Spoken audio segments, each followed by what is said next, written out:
Assalamualaikum warahmatullahi wabarakatuh. Selamat siang semuanya. Kembali lagi di podcast bareng Departemen Pulmonologi dan Kedokteran Respirasi Fakultas Kedokteran Universitas Indonesia. Di episode kali ini kita akan membahas topik penting lainnya dibandingkan episode yang sebelumnya. Kita akan membahas mengenai puasa yang aman pada pasien tuberkulosis. Sudah hadir bersama kita Dr. Ibrahim Darmawan, spesialis paru. Terima kasih sudah hadir, Dr. Ibrahim. Gimana Sama-sama, puasa, Dok Dok? Reza. Alhamdulillah lancar, Dok. Masih belum bolong sampai sekarang. Oke, ya ini sekalian kita dalam bulan Maret ini kita akan memperingati Hari TB Sedunia ya, Dok ya. Ya. Jadi ya mungkin tanpa berlama lagi, ya mungkin dari teman-teman sekalian sudah banyak ya mendengar mengenai apa itu tuberkulosis ya. Mungkin boleh dijelaskan lagi, Dok, apa itu tuberkulosis atau TB ya, Dok ya? Baik, tuberkulosis atau TB paru ya. Jadi tuberkulosis atau yang kita singkat dengan TB atau kadang TBC. Jadi TB ini adalah sebuah penyakit, Dok, yang sebenarnya bisa menyerang semua organ di tubuh kita.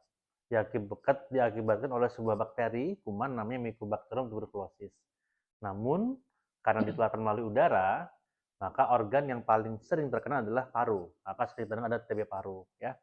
Yang gejalanya batuk, ya, batuk dahak, tambah kurus, keringat malam, dan khasnya batuknya lebih dari 2 minggu. Dan kebetulan Indonesia ini saat ini negara kita itu menjadi negara nomor 2 dengan jumlah pasien TB terbanyak di dunia. Jadi ini merupakan masalah yang cukup besar di Indonesia sebenarnya.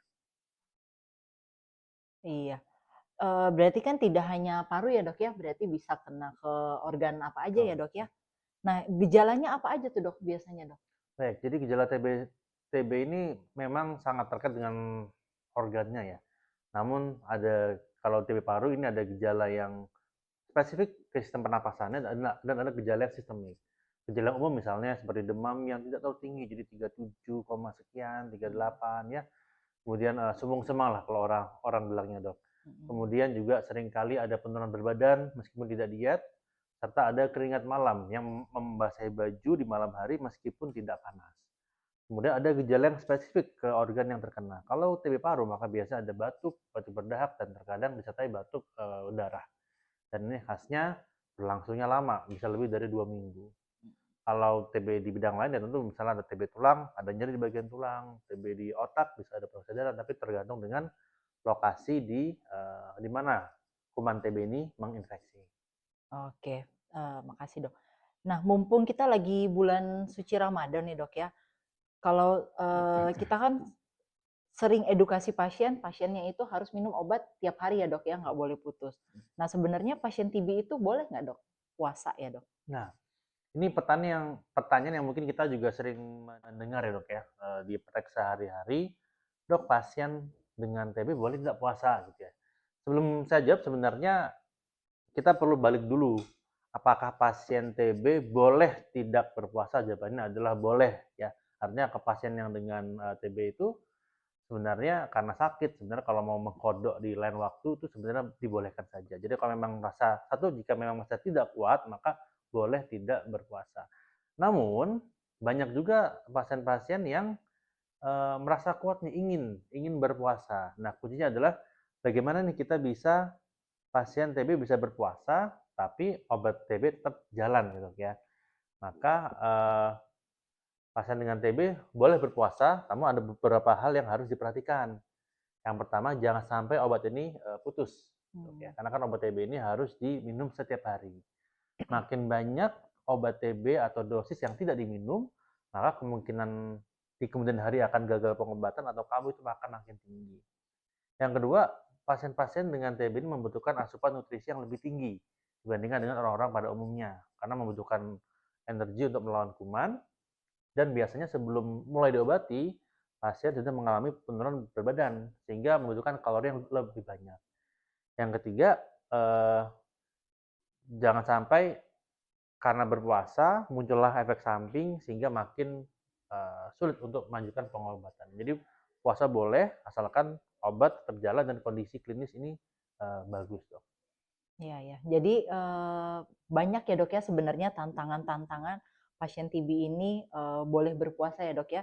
dengan tetap kita memperhatikan pasiennya tetap teratur konsumsi obatnya, kebutuhan kalorinya tadi ya tetap terpenuhi juga, dan jangan sampai malah jika pasiennya puasa malah tadi ada efek samping yang muncul akibat obat-obatannya.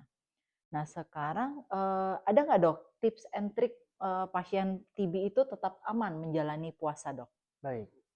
Yang pertama tadi kita bahas dari 3 tantangan yang paling umum dulu ya. Yang pertama tentang uh, bagaimana obat tetap bisa masuk ya dok ya, tetap bisa dikonsumsi selama berpuasa.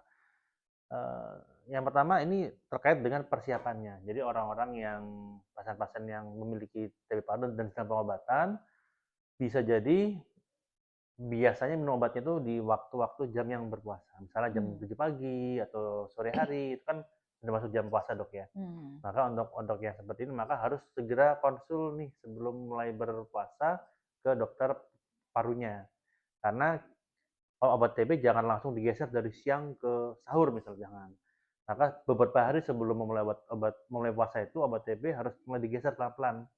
Mungkin maju nih 1 sampai 2 jam per hari, dari jam 12, kemudian besoknya jam 10 pagi, besoknya jam 8 pagi, kemudian jam 6, jam 4, baru jam 3 pagi. Nah itu untuk memastikan obatnya bisa dikonsumsi saat waktu yang dibolehkan untuk makan dan minum. Dan yang kedua, masih terkait dengan waktu minum obat TB-nya ya. Obat TB ini paling bagus dikonsumsi dalam kondisi perut yang kosong dok. Jadi antara setengah jam sampai 1 jam sebelum makan atau 2 jam setelah makan terakhir. Nah ini memang agak sulit ya. Ada pasien-pasien yang lebih cocok untuk mengkonsumsinya sebelum sahur. Jadi misalnya sahur jam 4, maka pasien bangun jam 3.15 misalnya. Konsumsi obat TB dulu, kemudian perutnya dikosongkan, jam 4 baru mulai sahur.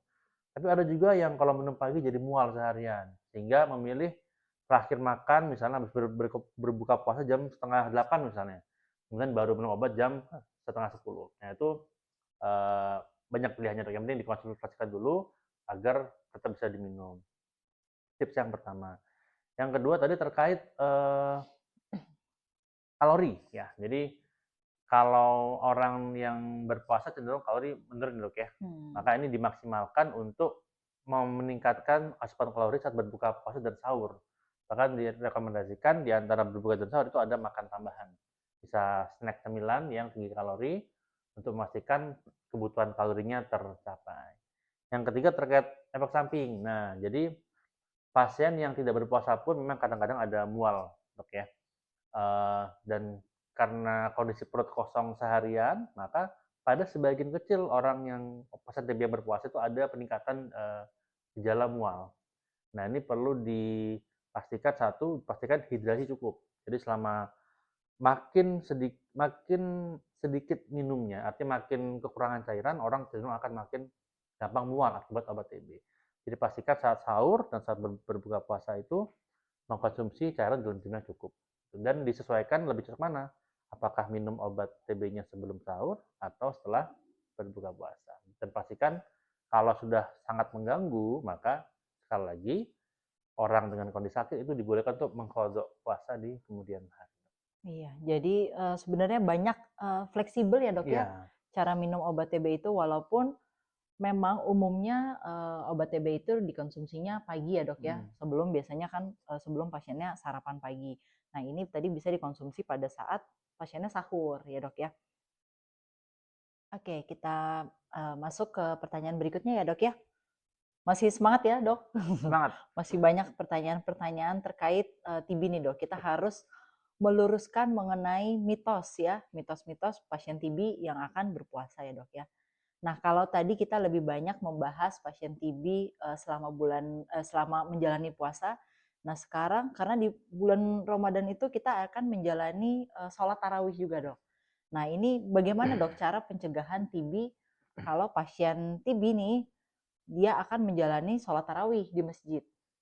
Bagaimana dok? Nah, sejujurnya memang agak sulit ya dok ya, karena kita kan negara kita bilang dengan beban tinggi ya. Jadi kalau negara dengan beban tinggi itu kita bilang TBC itu ada di mana-mana ya. Beda kalau negara dengan beban rendah, kita tahu tercatat pasien mana saja, sehingga kita tahu bisa di kontak tracing dengan jelas. Tapi kalau negara dengan beban tinggi TB, kita tidak tahu di tempat mana ada pasien-pasien dengan TB yang belum terdeteksi dan belum berobat. Sehingga di negara kita ini untuk pencegahan TB ini harus dari dua sisi ya, baik dari orang yang belum memiliki TB atau orang yang memang sudah memiliki TB, artinya pasien TB-nya. Dari pasien TB ya harus sadar diri, ada beban moral, ada tanggung jawab moral untuk jika masih menular, artinya belum memulai obat TB ya, segera mulai obat TB. Jika sudah memulai obat TB, namun belum 2 minggu ya, artinya kumannya masih banyak nih di dahak, maka sebaiknya jangan ke tempat keramaian dulu. Gitu ya. Namun jika sudah teratur minum obat TB, gejala sudah membaik ya, sudah lebih dari 2 minggu atau bahkan sudah lebih dari 1 bulan, atau paling bagus sudah lebih dari 2 bulan dan sudah ada bukti bahwa dahaknya sudah menjadi negatif, maka tetap bisa ikut raweh ke luar rumah, namun tetap memakai masker. Gitu ya. Itu dari sisi pasien TB-nya. Nah, kalau dari sisi orang nih yang khawatir, Jamaah yang lain ya, jamaah Dok? yang lain gitu ya, yang khawatir terkena TB paru, maka ya sebaiknya pilihlah masjid-masjid dengan ventilasi yang bagus, gitu ya. Atau jika khawatir bisa menggunakan masker yang berlabel N95 atau KN95 untuk mencegah ada invasi kuman, tidak hanya kuman TB tapi juga kuman-kuman lainnya. Dari sisi pengelola masjid ya dipastikan ventilasi bagus ya, kalau pakai AC jangan 100% udara sirkulasi dalam ya, atau jika ada air purifier juga lebih bagus. Iya. Jadi sebenarnya selama 2 minggu pertama ya dok ya, lebih baik disarankan untuk sholat tarawihnya di rumah dulu ya dok ya. Betul. Karena kan kita masih ada waktu 2 minggu lagi nih. Ya, Iya. jadi nah 2 minggu berikutnya boleh ya disarankan boleh tadi sholat di masjid tapi tetap dengan upaya menggunakan masker. Nah sekarang kalau akan mudik nih dok, kalau Nah, pasien TB kan setahu pasien-pasien kan ada yang mengambil obatnya tiap 2 minggu, ada yang tiap 1 minggu ya dok ya, ada juga yang tiap 1 bulan. Nah kalau 1 bulan mungkin aman ya dok ya. Nah kalau yang ambilnya kepotong pada saat mudik nih dok, nah itu gimana dok? Nah, jadi memang sekali kembali ke kata persiapan ya. Jadi itulah kenapa kita biasanya di awal pengobatan kita meminta pasien untuk kontrol lebih sering ya. Ada yang seminggu sekali, ada yang 2 minggu sekali gitu ya. Bahkan ada yang sampai setiap hari. Jadi memang idealnya pasien TB itu sebenarnya berobat TB itu dengan dokter sebenarnya. Ini ada pengawas langsung meminum obat gitu ya. Itu untuk memantau efek samping, kepatuhan berobat dan yang seperti ini ya. Karena momen mudik itu memang menjadi salah satu momen yang potensial pasien obatnya putus. Antara obatnya diresepkan kurang atau misalnya lupa dibawa, ini yang cukup sering. Jadi pas sudah sedia koper, sudah sedia baju semua, botol minum anak dan segala macam, ternyata begitu sampai di bis itu obatnya lupa ke bawah. Sudah mau kembali tapi sudah terlanjur berangkat gitu ya. Nah, maka persiapan menjadi kuncinya. Artinya sebelum mulai mudik itu pastikan kontrol dulu ke dokter parunya ya, untuk meminta stok obat yang cukup sampai nanti pulang kembali ke tempatnya sekarang. Nah, jika ternyata mudiknya jangka waktu yang lama sampai 3 bulan misalnya 4 bulan, maka bisa juga untuk sebenarnya pindah vaskes. Jadi minta untuk dirujuk secara sistem ya dari vaskes yang sekarang sedang berobat itu ke vaskes yang ada di tempat tujuan asal. Karena kan tidak semua orang mudik cuma 2 minggu ya dok ya. Ada yang mudik sampai 3 bulan, 4 bulan baru kembali berbulan setelah itu ada yang seperti itu. Nah, jika terlanjur dok ya, jika terlanjur ada darurat itu ya, sudah naik pesawat baru ingat lupa, maka sebaiknya segera ke puskesmas terdekat di tempat tujuan masing-masing, karena pada dasarnya semua puskesmas itu sebenarnya sudah memiliki obat TBC. Di seluruh Indonesia semua puskesmas sudah bisa mengobati TB paru yang sesuai obat dok ya. Jadi kalau memang sangat terpaksa maka bisa ke puskesmas untuk meminjam obat TB yang dibutuhkan. Ya, jadi memang karena TB ini program nasional ya dok ya, jadi tadi di semua puskesmas di seluruh Indonesia dari Sabang sampai Merauke itu tersedia. Dan puskesmas itu memang pada saat nanti cuti bersama pun dia ada piketnya ya dok ya, jadi aman obat TB itu tetap bisa diperoleh ya. Kalau pasien tadi ada yang lupa atau ketinggalan, atau misalnya ada yang kebuang, bahkan ya dulu pernah ada pasien yang sampai kebuang obatnya. Nah, ini pada saat mudik. Nah, sekarang bagaimana pencegahan di Lebaran nih Dok? Kan akan silaturahmi ya Dok ya, ke rumah saudaranya 1, 2, 3 ya, banyak. Nah itu bagaimana Dok tadi? Ya. Baik, jadi momen berkumpul bersama keluarga adalah momen yang sangat kita nantikan ya. Artinya kan sayang sekali ya kalau keluarga besar semuanya kumpul Dok ya, tapi ada satu yang tidak bisa kumpul, itu sangat sangat sangat sedih sebenarnya. Jadi satu, jika memang terdiagnosis TBC, terdiagnosis TB paru, maka cepatlah berobat secepatnya, kalau bisa jauh-jauh hari sebelum Lebaran. Karena pada dasarnya begitu obat TB masuk, itu jumlah kuman di paru akan turun drastis. Bahkan ada data menunjukkan setelah 2 minggu itu kumannya sudah sangat turun, sehingga kemungkinan menular sudah kecil. Ya. Meskipun tetap saat berkumpul dengan keluarga itu tetap menggunakan masker. Ya, menggunakan masker, dan kalau bisa berinteraksi di tempat yang ventilasi bagus. Yang lebih penting lagi adalah bagi anggota keluarga yang lain itu hindari menstigmatisasi atau mengucilkan pasien TB. Ya, karena sudah diteliti berkali-kali kalau pasien dengan TB paru dijauhi itu malah efeknya makin buruk.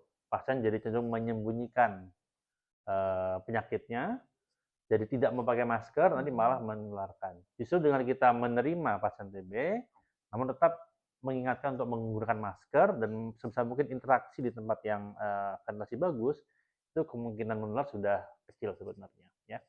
Seperti itu, Dok. Ya, jadi tali silaturahmi tetap bisa terjalan ya Dok ya, tetap dengan menggunakan masker ya. Sebenarnya mungkin masyarakat kita sudah lebih aware ya Dok ya semenjak pandemi COVID nih. Jadi pada saat keramaian kalau ada sakit tetap menggunakan masker ya, atau bahkan kalau memang masih sangat bergejala ya hindari keramaian untuk sementara waktu. Ya Dok, jadi mungkin masih di beberapa masyarakat nih masih ada stigma ya Dok ya mengenai TB ya atau tuberkulosis itu. Mungkin ada pesan yang ingin dokter sampaikan nggak Dok ke masyarakat agar tetap peduli nih terhadap pasien-pasien TB yang akan menjalani pengobatan di bulan suci Ramadan ini Dok? Baik. Pesan saya untuk pasien TB,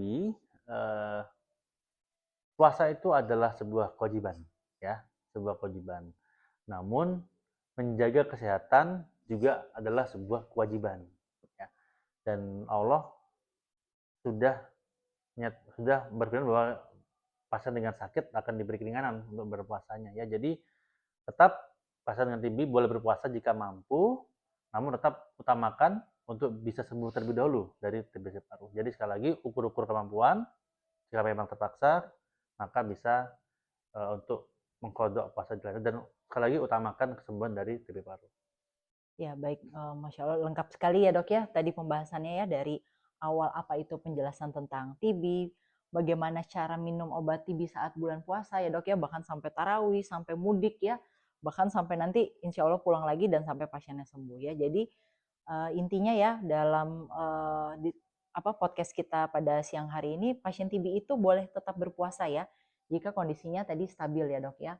Obat TB-nya bisa disesuaikan cara minumnya ya, kita pindah waktunya sebelum menjelang bulan puasa, kita mundurkan sampai nanti akan dikonsumsi di saat sahur ya. Tetap diminum setiap hari dan atur kebutuhan kalori tadi ya, tinggi protein, dan jangan sampai putus obat saat mudik ya. Jadi pastikan stok obat itu mencukupi sampai tanggal nanti akan kembali ke Paskes akan berobat ya. Mungkin ada lagi Dok pesan terakhir untuk pasien TB dan mungkin ya untuk keluarganya dan masyarakat juga Dok? TB paru, temukan dan obati sampai sembuh. Ya, kita semuanya akan tetap berkolaborasi ya, sehingga ya Indonesia bisa turun peringkat ya, jadi tidak peringkat kedua lagi ya. Terima kasih Dokter Ibrahim atas waktunya, terima kasih teman-teman semua yang sudah menonton.